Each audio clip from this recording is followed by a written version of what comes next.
एकादश के बैंकिंग के आज के वीडियो लेक्चर में आप सभी बच्चों का हार्दिक स्वागत। आज हम पढ़ने वाले हैं चैप्टर 12 कागजी मुद्रामान या प्रबंधित मुद्रामान। पेपर करेंसी स्टैंडर्ड इसे बोलते हैं कागजी मुद्रामान को, और हम इसी को एक दूसरे नाम से प्रबंधित मुद्रामान यानी कि मैनेज्ड करेंसी स्टैंडर्ड के नाम से भी जानते हैं। जेएम कीन्स ने इससे संबंधित इसी संदर्भ में कुछ बातें कहीं। सबसे पहले यहाँ से शुरुआत करते हैं।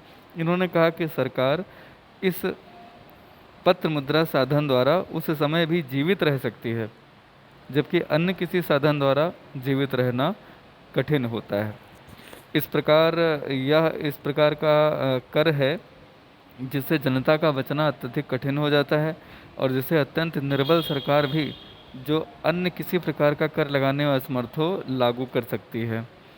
तो इन्होंने इसमें जिस बात पर जोर दिया वो ये कि जो ऐसी सरकारें हैं जिनके पास जो बहुत निर्धन देशों को संचालित कर रही हैं, या जहाँ पे विकासशील राष्ट्र हैं कोई, जहाँ पे पैसे या स्वर्ण या रजत का अभाव है, तो उनके लिए जहाँ पे अर्थव्यवस्था को जीवित रखना अत्यंत कठिन है, मुद्रा की उपलब्धता सुनिश्चित करना अत्यंत कठिन है, वहाँ पे पत्र मुद्रा एक ऐसा साधन है जो उस अर्थव्यवस्था को जिंदा बचाए रख सकती है। तो कहीं ना कहीं संकट काल में पत्र मुद्रा बहुत उपयोगी होगी। ये जेएम कीन्स का ऐसा संदेश या ऐसा इन्होंने आशय आपके समक्ष रखा। तो आप ये समझ पा रहे होंगे कि कागजी मुद्रामान जो है वह निर्धन राष्ट्रों के लिए, विकासशील अर्थव्यवस्थाओं के लिए, अविकसित अर्थव्यवस्थाओं के लिए अत्यंत उपयोगी मुद्रा मान के तौर पे प्रचलित है, और अधिकांश राष्ट्र आजकल इसका उपयोग कर रहे हैं, क्योंकि अगर विकसित राष्ट्र भी हैं तो भी उन्हें अनावश्यक फिजूल खर्ची से तो बचना ही चाहिए। तो आइए जानने की कोशिश करते हैं कि है क्या कागजी मुद्रामान, होता क्या है, इसका अर्थ क्या है। तो कागजी या पत्र मुद्रामान, कागज़ और पत्र दोनों का एक ही मतलब होता है, चाहे आप कागजी मुद्रामान बोलें या पत्र मुद्रामान बोलें। यह एक ऐसी मौद्रिक व्यवस्था है जिसमें सरकार या केंद्रीय बैंक की गारंटी पर पत्र मुद्रा निर्गमित की जाती है, जिसके पीछे ना तो धातुक कोष ही रखा जाता है और ना ही या किसी धातु या विदेशी मुद्रा में परिवर्तनीय होती है। यानी कि ये पूरी तरह से सरकार की साख पर निर्भर करता है कि जनता पत्र मुद्रा मान पर कितना भरोसा करेगी। हाँ, कभी कभी कागज़ के नोटों के पीछे कुछ धातु कोष रखा भी जाता है, लेकिन वह नाम मात्र का होता है, यानी कि वह 100% हो, 50% हो, ऐसा कुछ नहीं होता। नाम मात्र का एक कोष रखा जाता है। पत्र मुद्रा देश की प्रमुख, प्रधान, अपरिवर्तनीय तथा असीमित विधिग्राह्य मुद्रा होती है। प्रमुख यानी कि मेन होगी, प्रधान का मतलब भी वही है। अपरिवर्तनीय यानी कि इसे स्वर्ण या रजत में परिवर्तित नहीं कराया जा सकता, और असीमित विधिग्राह्य होने का मतलब यह है कि अगर आप किसी को भुगतान में पत्र मुद्रा देना चाहें तो वह उसे लेने से मना नहीं कर सकता है, उसे कानूनन उसे ग्रहण करना होगा, यानी कि वो असीमित विधिग्राह्य है। छोटी छोटी राशियों के भुगतान के लिए घटिया धातुओं के सहायक सिक्के और सांकेतिक मुद्रा के रूप में प्रचलित होते ही हैं। ठीक है, तो आप अगर दिमाग लगा पा रहे हो, इस समय भारत में कौन सा मान चल रहा है? कागजी मुद्रा मान, क्योंकि यहाँ आप देखें जो नोट चलते हैं उनके पीछे धातु कोष रखा जाता है, वो नाम मात्र का है। और हालांकि ये अभी एक अगला टॉपिक आएगा कि भारत में कौन सा मुद्रा मान है, लेकिन फिर भी मैं थोड़ा सा इशारा करता चलूँ कि आप सभी लोग इस तथ्य से परिचित हैं, आपका ध्यान नहीं गया होगा। अपने देश में कागज़ के नोट जो चलते हैं वो प्रधान और प्रमुख मुद्रा भी हैं, ये अपरिवर्तनीय हैं। आप कागज़ के नोट किसी भी बैंक में ले जा करके ये डिमांड नहीं कर सकते कि साहब इतनी कीमत का सोना हमें दे दीजिए, क्योंकि ये सोने में अपरिवर्तनीय है, यानी कि सोने में परिवर्तनीय नहीं है। और असीमित विधिग्राह्य मुद्रा होने का तात्पर्य यह है कि आप भारत में जो चलने वाले नोट्स हैं इसमें आप किसी भी मूल्य तक का भुगतान कर सकते हैं। व्यक्ति को नोट लेना ही होगा, वो नोट स्वीकार करने से भुगतान में मना नहीं कर सकता। छोटी छोटी राशियों के भुगतान के लिए सहायक सिक्के भी अपने देश में चलते हैं। तो अगर आपसे सवाल किया जाए कि भारतवर्ष में कौन सा मुद्रामान इस समय लागू है, तो आपका उत्तर आना चाहिए क्या? पत्र मुद्रामान। इसको प्रबंधित मुद्रामान भी कहते हैं। क्यों?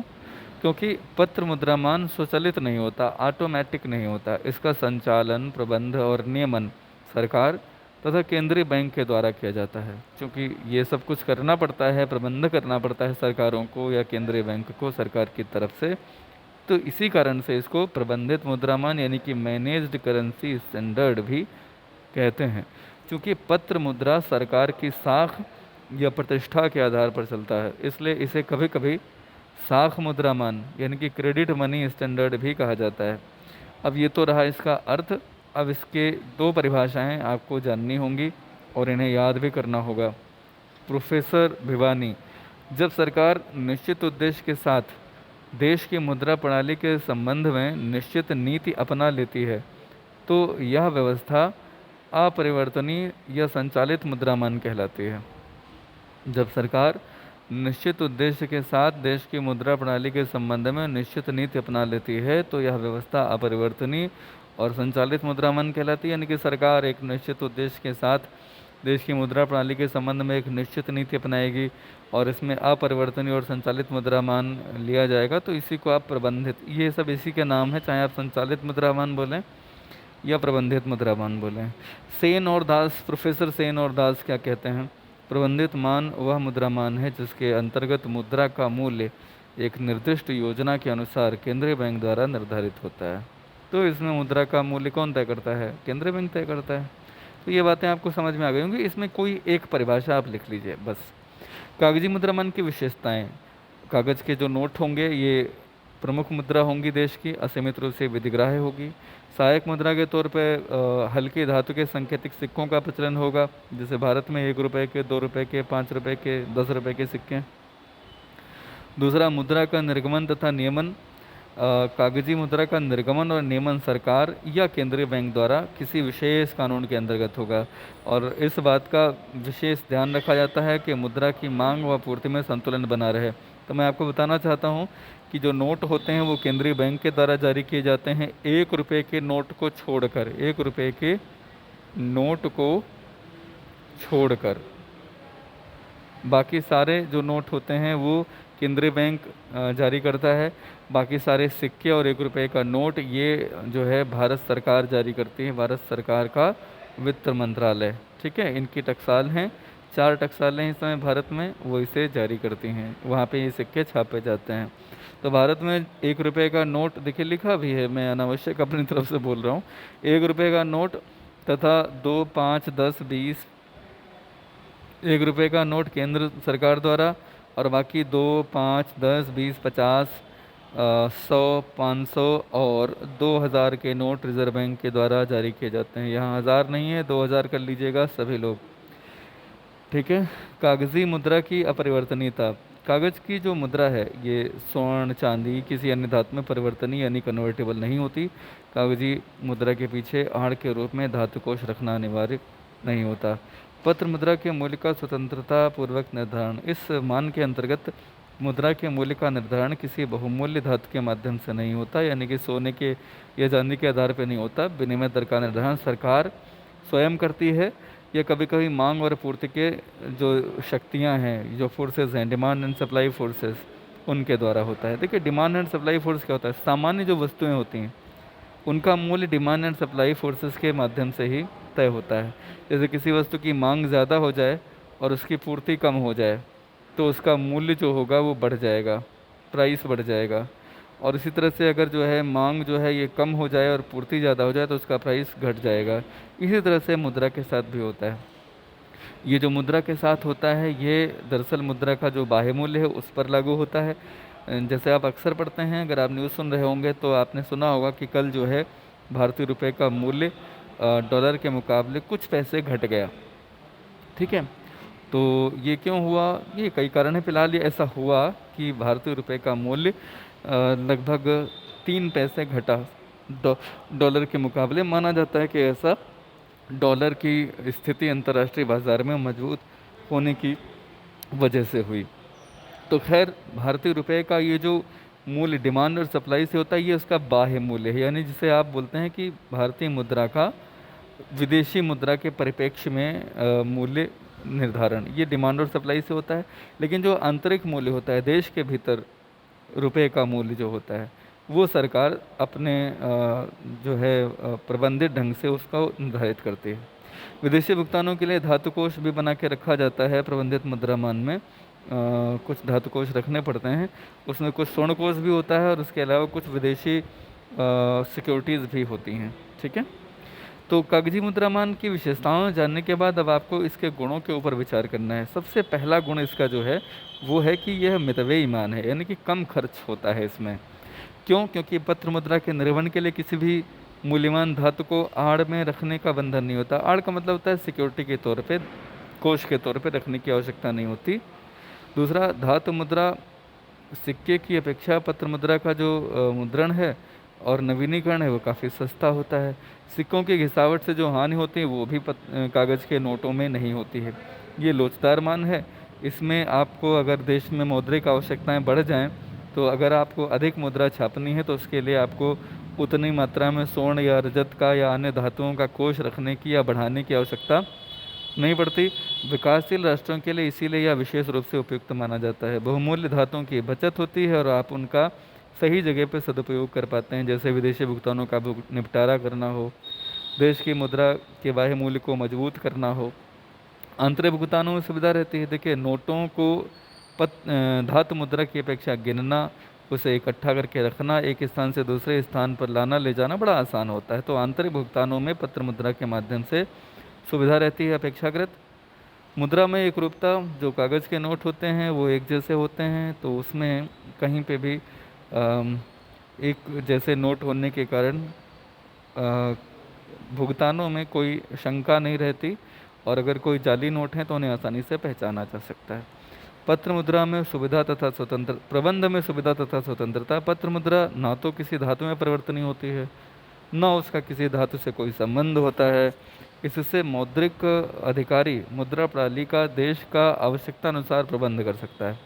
आंतरिक कीमत स्तर में स्थिरता बनाए रखना सरकारों के लिए काफ़ी आसान होता है। पत्र मुद्रा के माध्यम से बढ़ी हुई मौद्रिक आवश्यकताओं के अनुरूप ही पूर्ति की जा सकती है, जिससे जो कीमत स्तर है, आंतरिक कीमत स्तर, वो स्थिर रखा जा सकता है।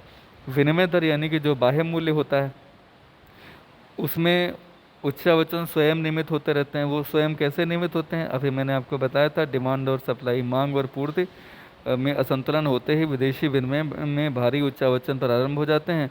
आयात निर्यात द्वारा इसके जो भी फ्लक्चुएशंस होते हैं उनको पुनः स्वतः रूप से स्वयं संचालित रूप से नियंत्रित किया जा सकता है और विनिमय दरों में स्थिरता लाई जा सकती है। विकास योजनाओं में सहायक होता है, क्योंकि आपको स्वर्ण और रजत के कोष नहीं बनाने पड़ते, तो आप बड़ी मात्रा में मुद्रा का निर्गमन कर सकते हैं और इससे विकास योजनाओं को गति दे सकते हैं। फिर बात आती है सभी राष्ट्रों के लिए उपयुक्त है। मुद्रामान विकसित हों या विकासशील देश हों, सारे लोगों के लिए उपयोगी है। विकासशील राष्ट्रों के लिए तो ये संभव ही नहीं कि वो स्वर्णमान या रजतमान अपना सकें। विकसित राष्ट्रों को भी फिजूल खर्ची करने की कोई अनिवार्यता तो नहीं है, तो उनके लिए भी ये उपयुक्त ही होगा। जो आपका ये पत्र मुद्रामान होता है, यह विदेशी प्रभावों से मुक्त होता है, क्योंकि जब आप अपने देश को परिवर्तनीय रखते हैं किसी स्टर्लिंग में या डॉलर में, तो वहाँ की जो अर्थव्यवस्थाएं हैं, अगर उनमें कोई दिक्कत आती है तो आपकी अर्थव्यवस्था भी प्रभावित होती है। तो जब आप पत्र मुद्रामान अपना के रखते हैं तो आप विदेशी प्रभावों से और दुष्प्रभावों से मुक्त रहते हैं। बैंकिंग प्रणाली का विकास, पत्र मुद्रा तथा साख मुद्रा के विकास के कारण ही विश्व में बैंकिंग प्रणाली का इतना अधिक विकास और विस्तार हो सका है। ये संकट काल का भी साथी है। युद्ध, अकाल आदि किसी भी संकट काल में जब सरकार को अधिक मुद्रा की आवश्यकता होती है, तो किसी भी अन्य स्रोत से पर्याप्त धनराशि प्राप्त होने की संभावना नहीं होती है, तब सरकार अतिरिक्त पत्र मुद्रा निर्गमन करके अपने संकट काल की आवश्यकताओं की पूर्ति कर सकती है। और जाली मुद्रा पर भी रोक लगाया जा सकता है, इस पर विशेष चिन्ह अंकित किए जा सकते हैं। जाली नोट छापना अत्यंत कठिन कार्य होता है, इससे अतिरिक्त जाली नोटों को पकड़ना भी और आसान हो जाता है अपेक्षाकृत। इसके दोष क्या हैं, चलिए उन पर भी विचार कर लेते हैं। जब आप संकट काल में आते हैं तो आप आवश्यकता अनुसार बड़ी मौद्रिक आवश्यकताओं की पूर्ति के लिए नई मुद्रा छापते चले जाते हैं। इससे मुद्रास्फीति का भय रहता है। अगर कोई अदूरदर्शी सरकार हो और वह बढ़ी हुई मौद्रिक आवश्यकताओं का अनुमान सही से ना लगा पाए और बढ़ी हुई मौद्रिक आवश्यकताओं से अधिक मात्रा में अगर मुद्रा का निर्गमन हो जाए, तो ऐसी स्थिति में मुद्रास्फीति का भय रहता है और उससे अर्थव्यवस्था कहीं न कहीं महंगाई के जाल में फंस सकती है। सीमित कार्यक्षेत्र। पत्र मुद्रा मान के अंतर्गत जारी किए गए नोट उसी देश में उपयोगी होते हैं, अन्य देशों में उन्हें भुगतान के लिए स्वीकार नहीं किया जा सकता। आंतरिक कीमतों में उतार चढ़ाव। देखिए, प्रबंधित पत्र मुद्रा जारी करने पर उसके आंतरिक मूल्य में कमी हो जाती है और वस्तुओं की कीमतों में वृद्धि होती है। इसका विदेशी व्यापार पर भी प्रभाव पड़ता है। ये ज़्यादा मुद्रा अगर आप जारी कर लेंगे तो उसका आंतरिक मूल्य घट जाएगा, यानी कि वस्तुओं की कीमतें बढ़ जाएंगी, तो विदेशी व्यापार पर भी इसका प्रभाव पड़ता ही है। विदेशी विनिमय दरों में अस्थिरता। पत्र मुद्रा के मूल्य और आंतरिक कीमत में उतार चढ़ाव के साथ साथ आंतरिक कीमत स्तर में अगर उतार चढ़ाव होता है तो कहीं ना कहीं विनिमय दरों में भी अस्थिरता की प्रवृत्ति दिखाई पड़ती है। इससे विदेशी व्यापार और भुगतान संतुलन पर भी प्रतिकूल प्रभाव पड़ता है।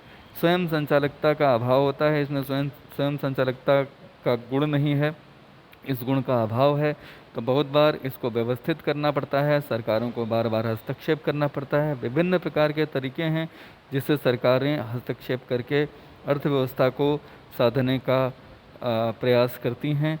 पॉइंट नंबर 6 एक बहुत डरावना है, विमुद्रीकरण का भय डरावना है उनके लिए है, जनता के लिए जिनके पास पुराने नोट रखे हैं और अगर वो सक्रिय भी नहीं है, अगर वो जानकारी नहीं कर पाते हैं तो बहुत बार उनका नुकसान हो जाता है। मैं आपको बताऊं, अभी करीबन 20-25 दिन पहले मैंने एक खबर पढ़ी कि दो बुज़ुर्गवार थे, वो ब्लाइंड थे, वो स्टेट बैंक ऑफ इंडिया के एक ब्रांच में पहुँचे और उनके पास पुराने 500 और 1000 के लगभग 25,000 रुपये का संकलन था। वो उसे किसी ने बताया होगा कि ये नोट अब नहीं चल रहे हैं, तो ये उनके जीवन भर की पूरी पूंजी थी। जब वो वहाँ पहुँचे तो बैंक ने ये कहा कि ये नोट्स पुराने हो चुके हैं, अब ये नोट नहीं चलेंगे। तो आप सोचिए कि उन बुज़ुर्ग ब्लाइंड कपल का कितना बड़ा नुकसान हो गया और उनका जीवन किस तरह से कटेगा ये कहना कठिन है। तो विमुद्रीकरण से इस तरह के लोग जो मार्जिनलाइज्ड हैं, यानी कि बहुत सीमांत स्तर पे जीवन यापन करते हैं, उनको बड़ा ख़तरा होता है, बहुत बार आर्थिक हानि उठानी पड़ती है। हाँ, सरकार समय देती है उन नोट्स को कन्वर्ट करने का, लेकिन बहुत बार ऐसा नहीं हो पाता है। जनता का कम विश्वास रहता है, जाहिर सी बात है। स्वर्ण मुद्रा, रजत मुद्रा की अपेक्षा पत्र मुद्रा पर जनता का भरोसा कम होता है। कारण कई सारे हैं। एक तो पत्र मुद्रा का स्वर्ण या चांदी में परिवर्तन ही ना होना, कई बार सरकार की गलत नीतियों के कारण घाटे की वित्त व्यवस्था में अत्यधिक पत्र मुद्रा जारी होती है, जिससे महंगाई वगैरह बढ़ जाती है, तो इसलिए जनता का भरोसा कम होता है। मूल्यहीन मुद्रा। पत्र मुद्रामान के अंतर्गत जारी किए गए नोटों का कोई वास्तविक मूल्य नहीं होता। जनता का सरकार में अगर अविश्वास हो जाए तो समस्त मुद्रा व्यवस्था ही डावाडोल हो सकती है। अन्य देशों का प्रभाव। वर्तमान में विश्व के सभी देशों में पत्र मुद्रामान का प्रचलन है। इसके अंतर्गत एक देश की आर्थिक दशाओं का अन्य देशों पर भी प्रभाव पड़ता है। परिणामतः एक देश में उत्पन्न संकट का अन्य अर्थव्यवस्थाओं पर भी प्रतिकूल प्रभाव पड़ता है और ये 2007 से लेकर के 2010 के बीच में बहुत बड़ा मंदी काल रहा और अमेरिका से शुरू हुआ ये मंदी काल ऐसा रहा जिसने पूरी दुनिया को प्रभावित किया। ठीक है, तो अभी एक मूवी बनी बच्चों, खुदा हाफिज़ नाम से, और उसमें ये दिखाया गया कि 2008-10 में जब मंदी काल आया तो कई लोगों की नौकरियां छिन गईं और उसी की वजह से जब उनको यहाँ नौकरी छिन गई तो उन्हें विदेशों में नौकरी करने जाना पड़ा। तो वो मूवी मंदी काल के संदर्भ में बनाई गई है, 2007-8-10 के दौरान की। तो मैंने ये सिर्फ जिक्र इसलिए किया है कि मंदी काल का क्या प्रभाव रहा। कई लोगों की नौकरियां चली गईं, कई लोगों को बड़ी समस्याओं का सामना करना पड़ा। तो कहीं ना कहीं अमेरिका की गलती और भुगतान पूरी दुनिया को उठाना पड़ा। ये पत्र मुद्रामान का दोष है जो इन्होंने बताया कि एक देश, अगर वो बड़ा देश है, अमेरिका जैसा देश, चाइना जैसा देश, वहाँ पे अगर कहीं कोई आर्थिक संकट आता है तो अन्य वैश्विक अर्थव्यवस्थाएं पूरी की पूरी प्रभावित होती है, अन्य देश भी प्रभावित होते हैं। और 10वां अंतिम इसमें क्या है, पूंजी की अंतर्राष्ट्रीय गतिशीलता। पत्र मुद्रामान में पूंजी की अंतर्राष्ट्रीय गतिशीलता में व्यवहारिक कठिनाइयाँ आती हैं। स्वर्णमान में इस तरह की कठिनाइयाँ नहीं हैं। यहाँ गतिशीलता से तात्पर्य यह है कि स्वर्णमान आपके देश का अगर है सोने के सिक्के, तो पूरी दुनिया में गतिशील होते हैं, यानी कि भुगतान के लिए स्वीकार किए जाते हैं। लेकिन आप जानते हैं कि आपके देश के नोट जो हैं वो किसी अन्य देश में स्वीकार नहीं किए जाएंगे। तो इस तरह से अंतर्राष्ट्रीय गतिशीलता में व्यवहारिक कठिनाई आती है। तो ये कुछ दोष गुण आपने पढ़ लिए। आज जो आपको प्रश्न लिखने हैं वो कौन कौन से लिखने हैं। पहला प्रश्न आपको लिखना है कि कागजी या पत्र मुद्रामान का अर्थ क्या है। ठीक है, इसका अर्थ, कागजी या पत्र मुद्रामान का अर्थ स्पष्ट कीजिए, एक ये प्रश्न लिखना है। दूसरा, पत्र मुद्रामान की विशेषताओं का वर्णन कीजिए, 4 विशेषताएं लिखिए। आप यहीं से बिल्कुल लिख लीजिए, ये अच्छा है। इसके बाद में आपको जो प्रश्न लिखने हैं वो लिखने हैं क्या, वो लिखने हैं यहाँ से,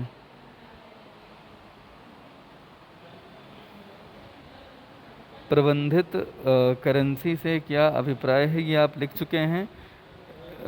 वो छोटे प्रश्नों में हो गया। अब आपको केवल लिखना है इसके गुण दोषों की व्याख्या कीजिए। ठीक है, तो आप या तो ऐसा कर सकते हैं कि ऊपर बताए गए 2 प्रश्न जो मैंने अभी आपको बताए, वो क्यों, कौन कौन से बताए। मैंने आपको बताया कि पत्र मुद्रामान का अर्थ क्या है, इसकी विशेषताएं क्या हैं, इसके बाद में इसके गुण दोष, ये 3 प्रश्न बनते हैं। ठीक है, इन तीनों प्रश्नों को कर लीजिए और आज का ये चैप्टर पूरा होता है। कल हम पढ़ेंगे कौन सा चैप्टर, अगला, भारत में मौद्रिक प्रमाप, जिसका जिक्र भी आज मैंने कुछ हद तक किया है। अगर बच्चों आपका ये काम पूरा हो जाए तो आप 13 चैप्टर की रीडिंग भी लगा सकते हैं। इसकी पीडीएफ मैं आपको ऑलरेडी भेज चुका हूँ। सो वीडियो देखने के लिए बहुत बहुत धन्यवाद। ज़्यादा से ज़्यादा बच्चों के बीच में वीडियोस शेयर कीजिए। अगर किसी अन्य जगह के बच्चे जो बैंकिंग के स्टूडेंट हैं वह भी इसे पढ़ें, देखें, सुने, समझें। अगर कोई डाउट है तो पूछ सकते हैं। बहुत बहुत धन्यवाद।